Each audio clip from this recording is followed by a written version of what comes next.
Hello, नमस्कार।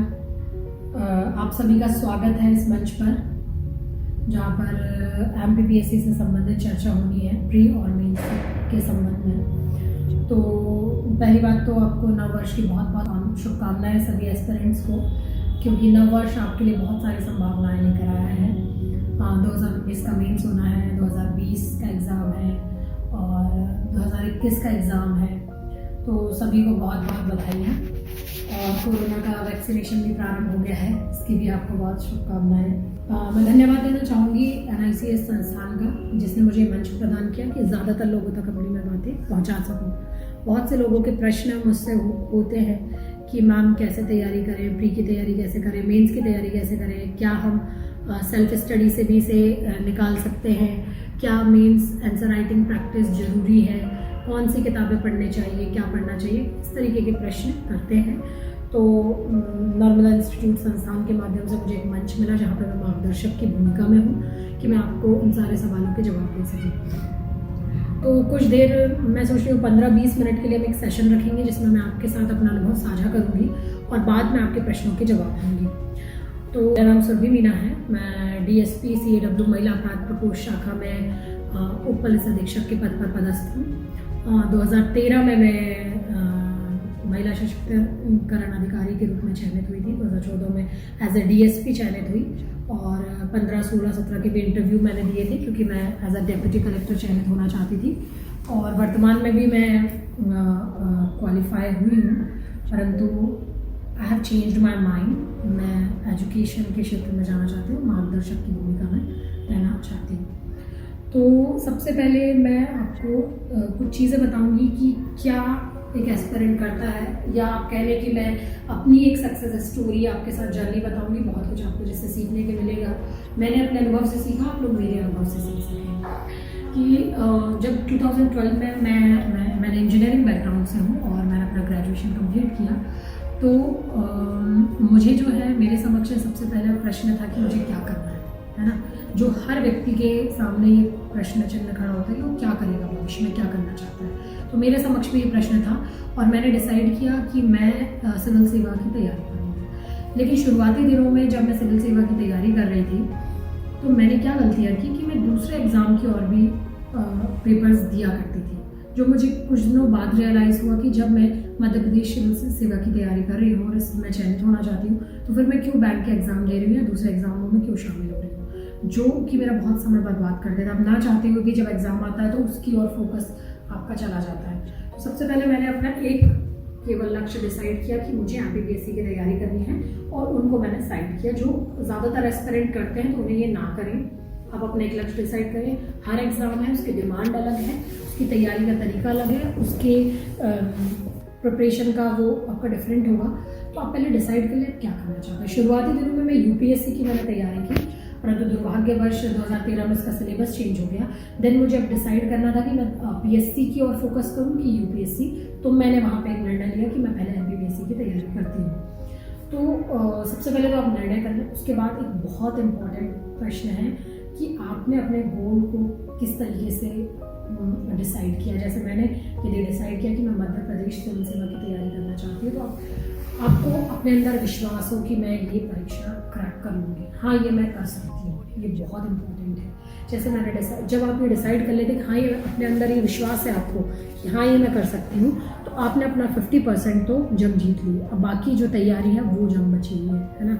बहुत से लोग कहते हैं कि नहीं, उन्हें लगता है कि ये बहुत अलग टाइप के लोग होते हैं जो तैयारी करते हैं, इसमें चयनित होते हैं। मुझे ऐसा नहीं लगता। आपकी सफलता में 1% योगदान आपके टैलेंट का होता है, 99% योगदान आपकी मेहनत का होता है। तो जब आप ये डिसाइड कर लें, आपको ये विश्वास है कि आप ये कर सकते हैं, तो आपने आपकी आधी जंग जीत चुके हैं। तो मैंने भी ये निर्णय कर लिया था कि मैं ये कर सकती हूँ, मैं ये करूँगी, और मैं अपनी जंग तैयारी में जुट गई। दूसरी चुनौती मेरे समक्ष ये थी कि ये डिसाइड करना कि मैं किस संस्था में जाऊँ या गाइडेंस कहाँ से प्राप्त करूँ।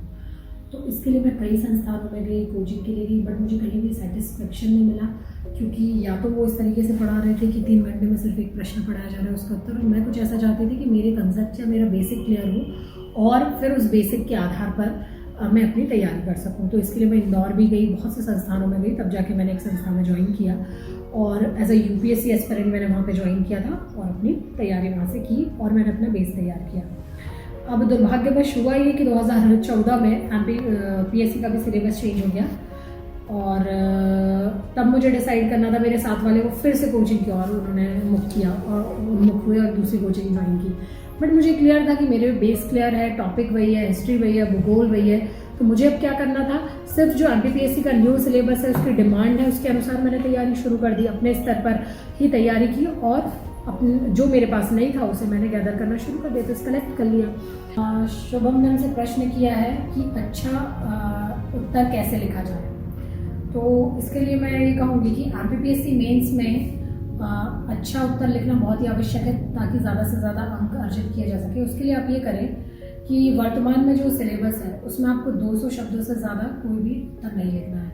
जब आपको 200 शब्दों में लिखना है मतलब आपका एक एक जो वर्ड है वो मीनिंगफुल होना चाहिए। जब आपको एक एक वर्ड मीनिंगफुल चाहिए तो आपके पास हर टॉपिक्स पे ऑलरेडी क्रक्स या पॉइंट वाइज नोट्स हो जो आप ऑलरेडी पहले से ऑर्गेनाइज करके रखें ताकि जब पेपर में आपसे पूछा जाए तो आप उन्हें पॉइंट वाइज लिख सकें। तो मतलब आप अच्छा उत्तर लिखने के लिए फर्स्ट आप क्या करें, ज़्यादा से ज़्यादा चीज़ें जो आप पॉइंट वाइज ले सकते हैं पॉइंट वाइज लिखें। उसके बाद मैप का यूज़ करें, चार्ट यूज़ करें, मध्य प्रदेश के मैप ड्रॉ करें ज़्यादा से ज़्यादा। आप कम शब्दों में आपको बताना है तो आप उसे डायग्राम के थ्रू बता दें, चार्ट बना दें, है ना। तो जब ये सारी चीज़ करेंगे तो आपकी ज़्यादा से ज़्यादा चीज़ को आपको ना दृश्यमान बनाना है। आपने क्या लिखा, पॉइंट्स को हाईलाइट कर दीजिए। जब आपने एक सेंटेंस लिखा उसमें आप जो चीज़ बताना चाहते हैं उसे पेन से हाईलाइट कर दीजिए ताकि चेकर को आपका उत्तर में ज़्यादा से ज़्यादा मीनिंगफुल जो चीज़ें आप उन्हें प्रदर्शित करना चाहते हैं। देखिए जैसे 6 नंबर का क्वेश्चन है, आपको 6 पॉइंट्स लिखने हैं। आप 6 पॉइंट्स में अपनी बातें कहिए और ज़्यादा ही आप कुछ करना चाहते तो एक टेबल बना दीजिए तो आपका जो मैसेज है वो चेकर तक ईजिली दिख जाए। जहाँ पैराग्राफ का प्रयोग करेंगे तो जो आपकी बातें हैं, जो आपके पॉइंट्स हैं वो छिपे रह जाएंगे, उतने अच्छे से नहीं दिखेंगे। तो सबसे इम्पॉर्टेंट यही चीज़ होगी ज़्यादा अंक प्राप्त करने के लिए कि प्रश्न पॉइंट वाइज लिखें। यहाँ तरुण ने हमसे प्रश्न किया है कि एमपीपीएससी की परीक्षा क्या है, कितने चरणों में संपन्न होती है और इसके संदर्भ में विस्तार से बताइए। एमपीपीएससी जो है लोक सेवा आयोग की परीक्षा है जो कि प्रतिवर्ष उनके द्वारा इसमें भर्ती की जाती है। तो ये 3 चरणों की परीक्षा है, प्रीलिम्स, मेंस और इंटरव्यू। प्राथमिक जो स्तर पर प्रारंभिक परीक्षा जो होती है वो ऑब्जेक्टिव होती है। 2 पेपर होते हैं आपका, एक जनरल स्टडी का पेपर है और एक सीसेट का पेपर है। जनरल स्टडी के पेपर के मार्किंग के आधार पर आपका चयन होता है, जबकि जो सीसेट का पेपर है वो क्वालिफाइंग एग्जाम है जिससे सिर्फ आपको उसमें 40% मार्क्स आने होते हैं। दूसरे चरण पे आ जाती है मेंस की बारी, जिसमें एक रिटन एग्जाम होता है जिसमें आपके पेपर 1, पेपर 2 करके इस तरीके के पेपर्स हैं जो आपको लिखित में प्रश्नों के उत्तर देने होते हैं और रिटन में एग्जाम होता है और आपका आकलन इसी के आधार पर होता है। मुख्यतः जो इम्पोर्टेंट रोल होता है वो मेंस का होता है। 3rd चरण इंटरव्यू का है जहाँ पर भी आपके व्यक्तिगत पर्सनालिटी जो है उसका परीक्षण होता है। अब तैयारी कैसे करें, क्या किया जाना चाहिए, तो प्रीलिम्स स्तर और मेंस स्तर दोनों जो एग्ज़ाम है इसे अलग अलग ना देखते हुए इंटीग्रेटेड रूप में एकीकृत रूप से इसकी तैयारी की जानी चाहिए। पहले आप मेंस की तैयारी करें, मध्य प्रदेश लोक सेवा आयोग का जो निर्धारित सिलेबस है उसका अध्ययन करें और उसकी तैयारी कर लें। जब मेंस के कुछ माह पूर्व, 1-2 माह पूर्व आपकी जो स्टडी है उसे प्रीलिम्स फोकस्ड कर दें और ज़्यादा से ज़्यादा फैक्ट्स और डिटेल्स की जानकारी आप एकत्रित करें और तैयारी करें। जब आपका प्री क्वालिफाई हो जाता है मेंस के स्तर पे आपको बहुत अच्छा रिटन जो आपका कौशल है, राइटिंग स्किल्स है वो काफ़ी अच्छी होनी चाहिए। तो इसके लिए आप क्या करें, जो भी आपने नोट्स तैयार किए हैं उनके शॉर्ट में आपके पास एक नोट्स बने हों जिनको आप बार बार रिवाइज कर सकें और पेपर के डे पर भी आप उसे रिवाइज कर सकें जिससे कि आप बहुत अच्छा वहाँ पे लिख पाएँ। वर्तमान में जो एमपीपीएससी ने शब्द सीमा सभी पेपर्स की घटा दी है, 200 शब्दों से ज़्यादा आपको किसी में नहीं लिखना है। जब आपको इतने कम शब्दों में लिखना है तो आपका एक एक शब्द बहुत ही वैल्यूएबल होना चाहिए, कोई भी शब्द व्यर्थ ना हो, हर वर्ड का आपका मीनिंग वहाँ पे जाए। तो हमें क्या लिखना है, कम शब्दों में सारगर्भित बातें करनी है, बहुत कम शब्दों में लिखना है। ये हम तभी कर पाएंगे जब हमारे पास ऑलरेडी कोई भी टॉपिक है उसका क्रक्स हमारे पास तैयार हो। तो शॉर्ट नोट्स यहाँ पे बनाना बहुत इंपॉर्टेंट हो जाता है और लगातार कोई गैप नहीं मिलता आपको पेपर के बीच में, आपको लगातार पेपर होंगे तो भी आपके लिए इंपॉर्टेंट हो जाता है कि आप रिवाइज कर पाए तो आपके पास शॉर्ट में नोट हो। ठीक है। तीसरा व्यक्तिगत परीक्षण जो आपका इंटरव्यू होता है तो जो बेसिक तैयारियां होती है, आपको आपका बायोडेटा है उसका अध्ययन करना है, आपकी रुचि है उनके बारे में जानकारी प्राप्त करनी है, जो समसामयिक उस समय पे चल रहा होता है उसकी जानकारी प्राप्त करनी है।